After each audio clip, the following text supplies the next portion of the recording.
Uh, Dear God. Hey everyone, and welcome back to my channel. I'm your host, Jonathan, and today we are doing the hottest wings on the face of the planet. I meticulously watched every video from Hot Ones and made sure I wanted to choose a sauce from each season. So here we are, we have 10 sauces here, going from the least hottest all the way up to the last dab. My goal for this video, do not use any water or any drinks, even though I do have my safety milk right here on the table.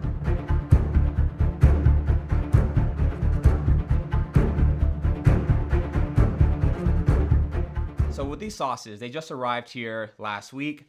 I have not opened them, besides the classic. I've already tried that one because it was the first one I opened on Christmas. The rest of these I bought later. Now, I haven't reacted to any of them, so I'm gonna give my thoughts as we go through the smell, the taste, of what I think about each one. So I'm pretty excited. All right, so we're gonna start off with the classic. Had to shake it up a little bit. This one, I do like the flavor. It smells like it has a little bit of warmth to it, but it's honestly not that bad as you might think. There we go.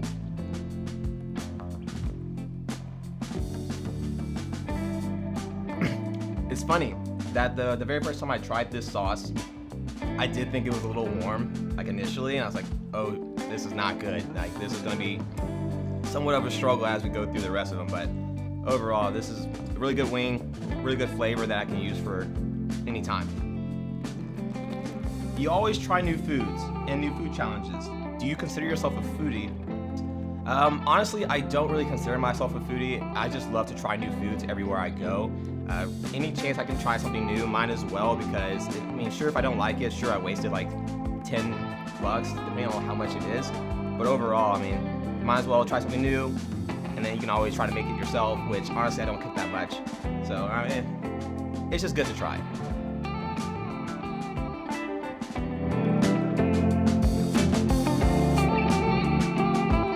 All right, number 2, we are moving on to the Heartbeat hot sauce, red habanero. I did smell this one just a little bit when I opened it up because it had a sticker over the opening, but it smelled a little warm, I should say, but it smelled kind of good. It's an interesting smell. All right, it smells kind of hot, I'm not gonna lie. Wow, it's an interesting, it's a little thick, which I like thicker sauces.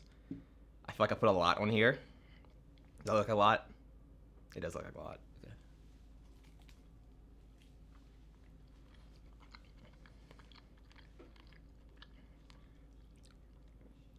Wow. This is good. This is really good. Wow.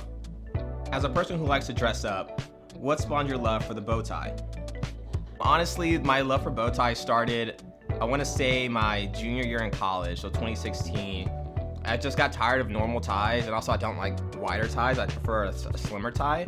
But bow ties always seemed really cool to me. So I literally spent maybe an hour just trying to tie a bow tie around my leg and just trying to see if I'm able to do it. I finally was able to. It took me a lot of trial and error to get on my neck. I was sitting in my bathroom just sweating, all just trying to tie a bow tie. It was actually kind of bad. What are your thoughts on bolo ties? I think bolo ties are phenomenal. I only own one. In 2018, myself and my coworkers, when I was working for Theta Chi, we decided to just all wear bolo ties and go out one night on the strip in Las Vegas. And it's funny, I came out of the restroom and this girl came out at the same time. So it was both of us walking out of the restroom, and I could see her eyeing me up and down. I was just like, oh my gosh, this girl in Vegas, I think she's kind of into me, or at least checking me out. And then she goes, oh wow, interesting attire. She had an accent. I was like, okay, you're not from here, it's kind of European. And turns out she was from Abu Dhabi. And she goes, oh my god, you're so funny, and I really want you to meet my friends. So I go over and meet her friends, and I call over my coworkers because all of them were amazed with my whitewashed jeans, cowboy boots, white shirt, blazer with a bolo tie. And as soon as my coworkers walked up, they all kind of lost their mind. Thought it was super cool. They were like, "Oh my gosh! Like, did y'all plan this?" It's like, obviously, but it was funny.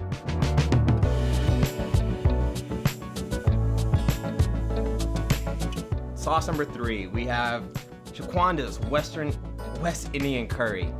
This one looks pretty interesting. This is actually the one they use currently right now in season 13. The name, just Indian Curry, caught my eye. I do love Indian food. The last time I had it, I was traveling.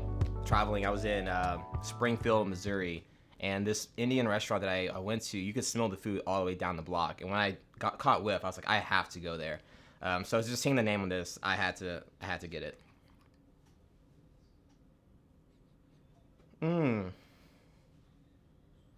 I don't know how to describe it, but it's good. Okay. It's about the same color as the last one. All right.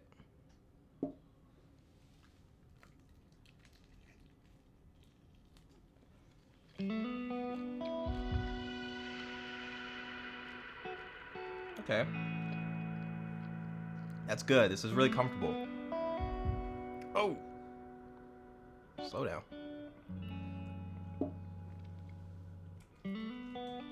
After traveling to over 40 schools across the country, what aspects make a great college town? Ooh, that's a good question. So, I think if I had to put like 3 or 4 categories to a great college town, it has to be far away. It can't be a major city. For example, University of Houston is located in Houston. Like Houston's not a college town. A college town that I really enjoy was like maybe a College Station, where the whole city revolves around the university, and the university is a good size. Like I went to SFA, a good college town, but it could be a lot better in regards to what it can offer. So maybe like a Birmingham. I know Birmingham's the largest city in Alabama, but when I visited UAB, I mean, I enjoyed the atmosphere that was there. A good bar area. I know college and bars are pretty synonymous with each other. For the most part, I just think you have a good bar scene, multiple bars, maybe a strip that you can go to and bounce around. For example, I visited Ohio University. Love that school. That's the only school where I visited where I drank every night while I was there. Really enjoyed the bar town, the scene there. And every night on the way home, I stopped and got a Euro. Really love Euros. And then on the last night, woke up at 6 in the morning, a little groggy, my Euros next to me, and decided to lean over and eat it. I got a little sick from it, and the guys probably thought I was hungover, but no, that tzatziki sauce really got to me. For a third category, well, as a student of a university, I think a good third category could be campus involvement. That really what makes an overall college experience. So if you're not really offering anything that the students want to interact with and make it not as fun, you're gonna have a bad time, in my opinion. So get involved on campus for whatever school you go to, or if you're in school now. If you're graduating like me, then hopefully you were involved. If not, too bad.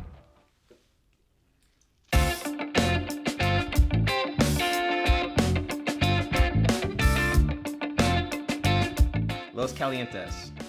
Did I say that right? I think I did. This one I was pretty excited for. Everyone that tries this one, they always, ooh, like it's really good. So I have really high hopes for this one. The lid's on. About to take that off. Ooh. Wow. The smell's eluding me. I don't know what it smells like. I know, again, I'm really bad at this.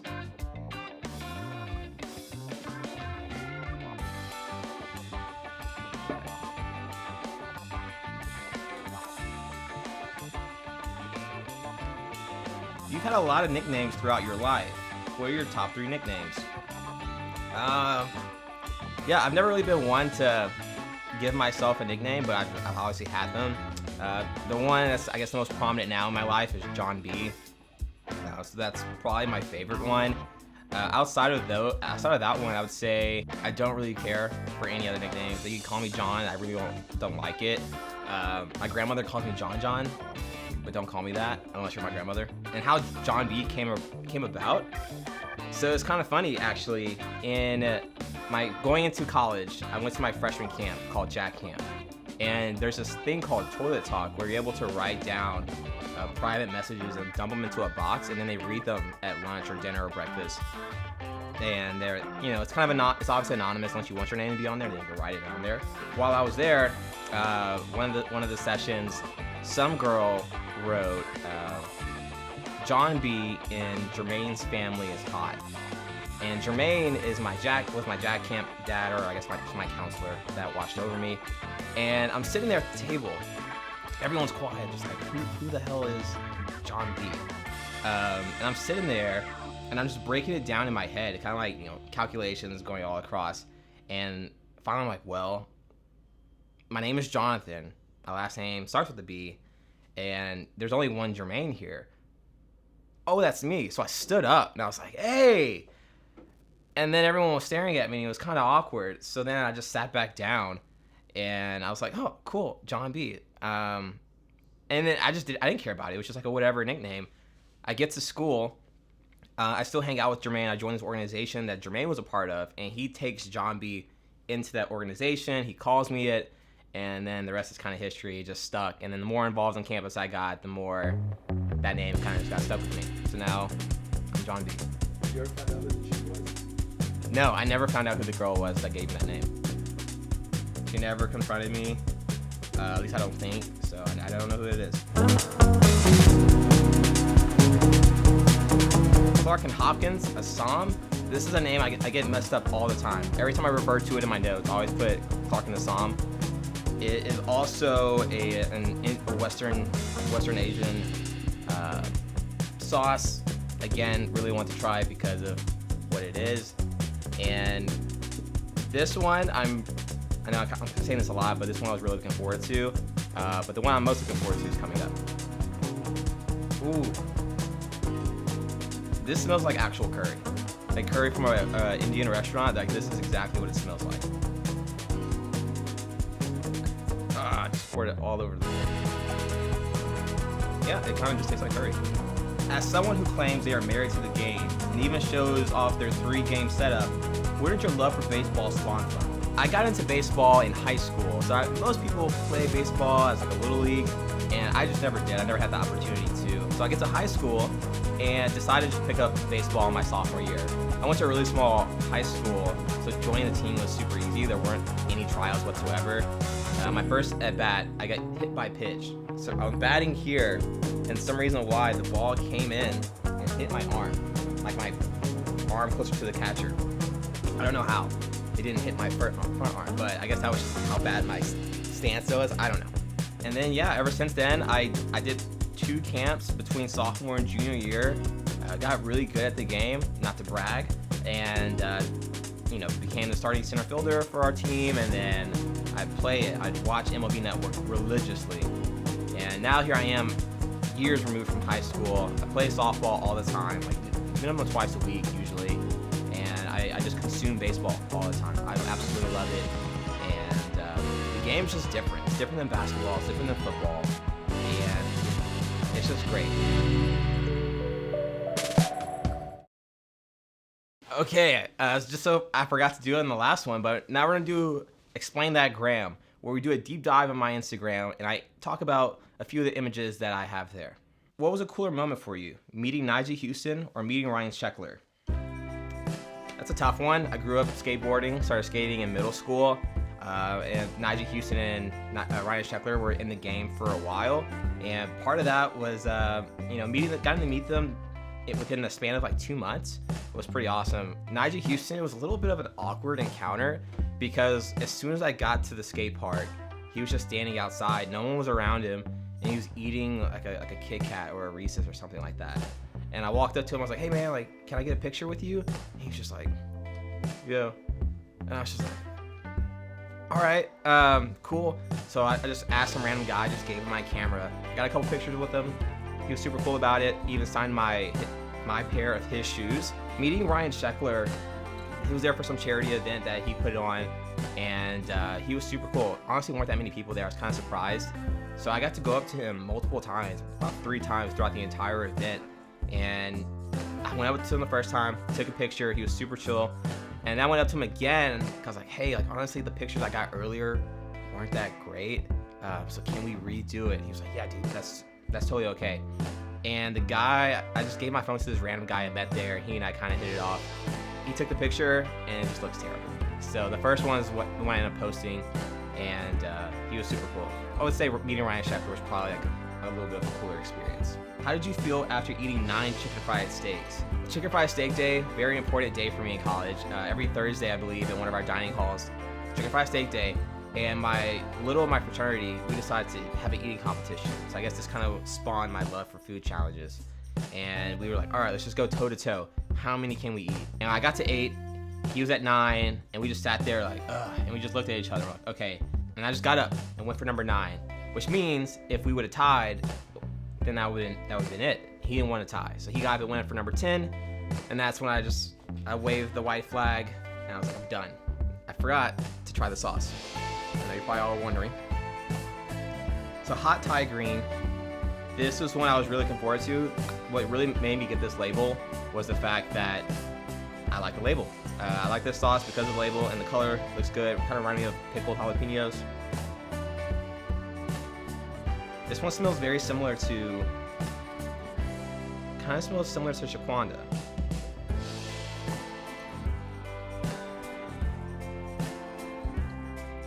Starting to pick up a little bit. How did it feel jumping into a pool that was lit on fire? Jumping into a pool of fire, that was also for Jack Camp. And as a tribal leader, so I was a counselor at this point, you have to be in charge of the entire tribe that I was a part of. I was in the Austin tribe. And at the end, the winning tribe has, they lose. So I believe I won whenever I was the tribe leader. And at the end of it, all the counselors, all the tribal leaders jump into a pool that was lit on fire. My thoughts when they lit it on fire, I knew I was gonna be fine because it's a pool and a very thin layer of fire on top of it. The main thing was just remembering to keep my nose closed so gasoline wouldn't go up my nose on the way down. I thought it was super cool. Really enjoyed it, and honestly probably would do it again.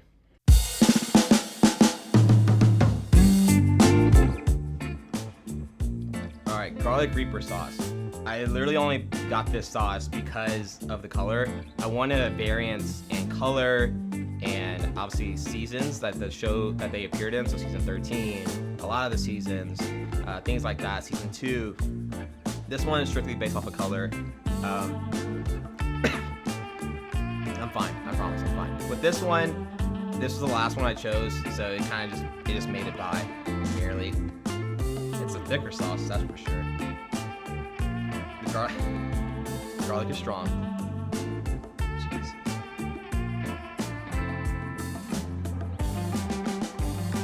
Okay, hold on.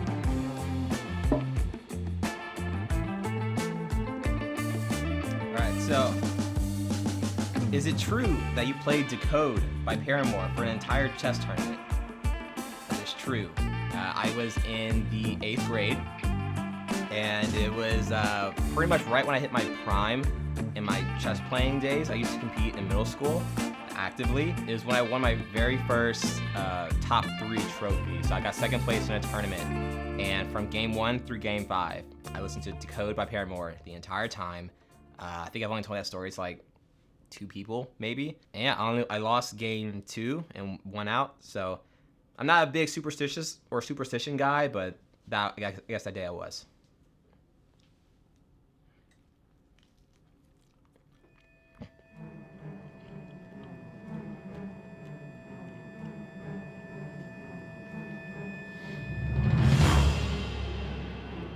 This one's warmer. We're gonna put a little bit more on there.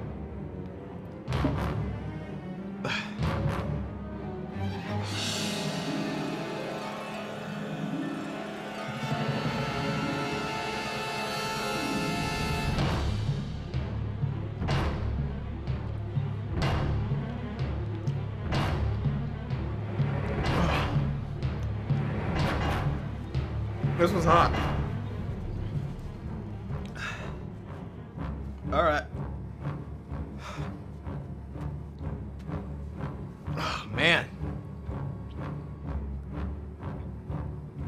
gosh. Okay. All right. We're gonna go ahead and jump into question and break.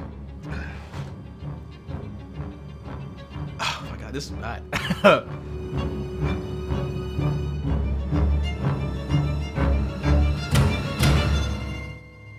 The bomb. Here's the thing about the bomb. It kind of kills everyone on the show. And so I really don't plan on using this sauce ever after this. It smells bad. I'm breathing heavier now. All right, it's more of a follow-up from my last question. Why am I obsessed with Hayley Williams? Well, I'm gonna eat the wing first.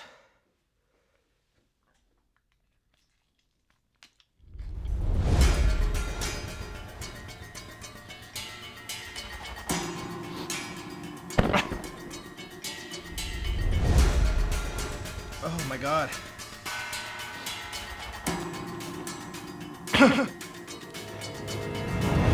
my love for Hayley Williams,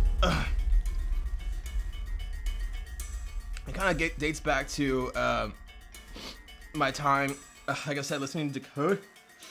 And then I discovered Paramore from Music Choice, Time Warner's Music Choice. And my sister and I were clicking through it. And one day she clicked on Crush, Crush, Crush.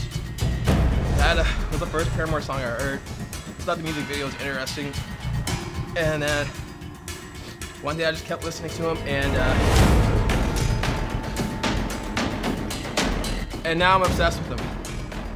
I listen to Paramore all the time, and I got to see Paramore in 2018. That was the first time I felt love seeing her live. All right. Dear God.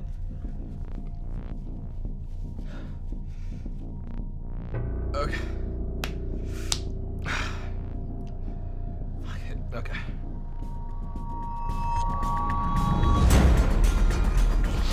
Okay. Jesus.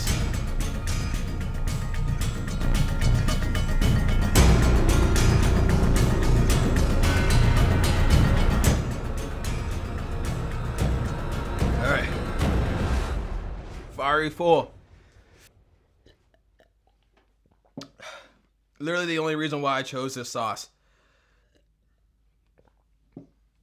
I'm like mildly shaking right now.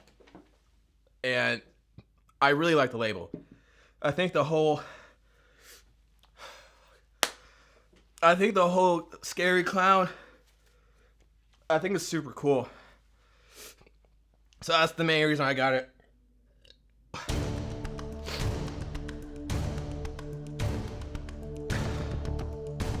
That smells awful. Strategically, I only have drums left because those are the best wings. Good God. Okay. Oh God. Pour it out a little faster than I thought.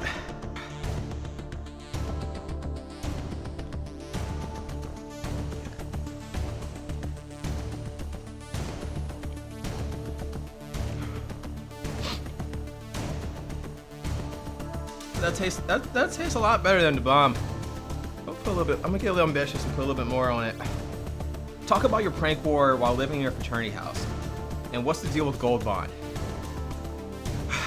So 2015 or 16, one of those years, we had a full house. We decided to have a prank war. Now, when it comes to pranks, I'm not very good about thinking of them. I guess I don't have the engineering skills behind it. Where Gold Bond comes into play,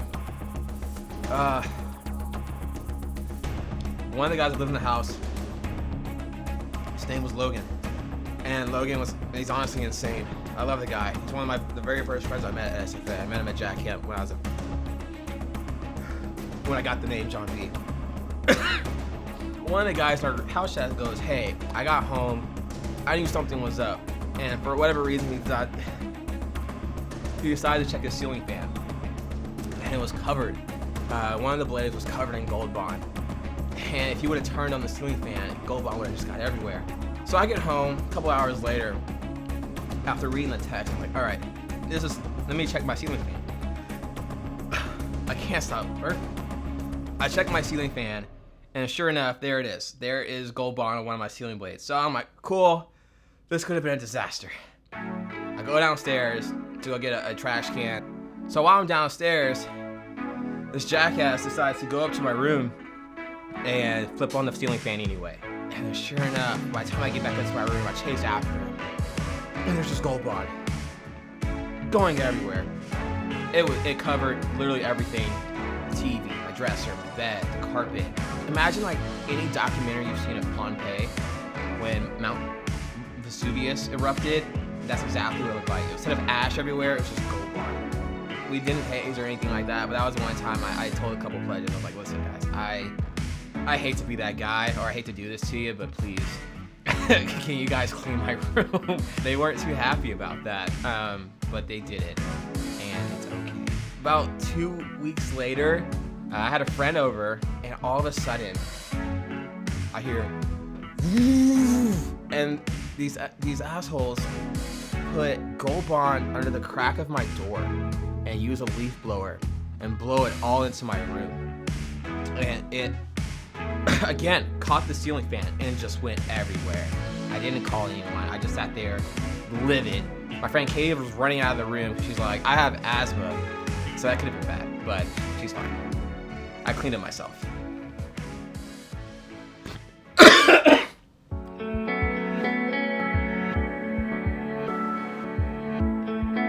The last dab. We have made it through the end of the gauntlet, or about to be the end of the gauntlet. And honestly, I don't have a question for this one. I'm just gonna kind of do that plug that they do at the end of the episodes. This is thick. This is like blocking the entrance. It's a tradition around here to shake it up and put a little extra on the last swing. So I'm gonna be a little generous on this one. Oh, like not coming out. I'm gonna use a bone. That should work.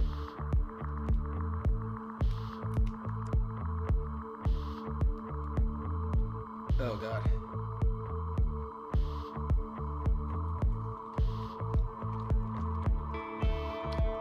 This is pretty good.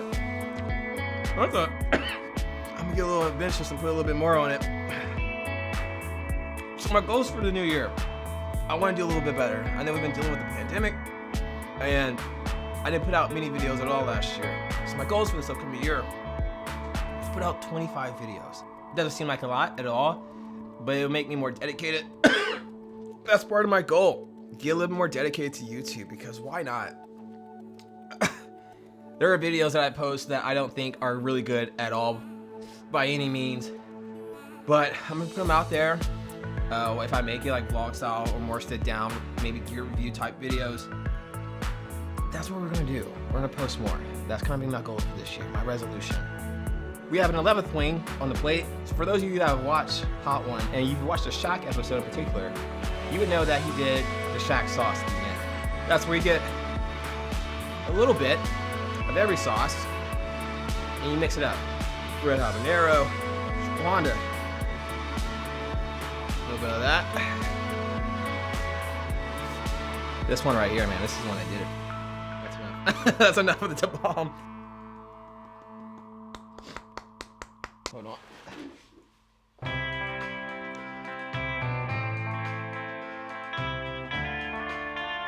Really gonna get it all in there.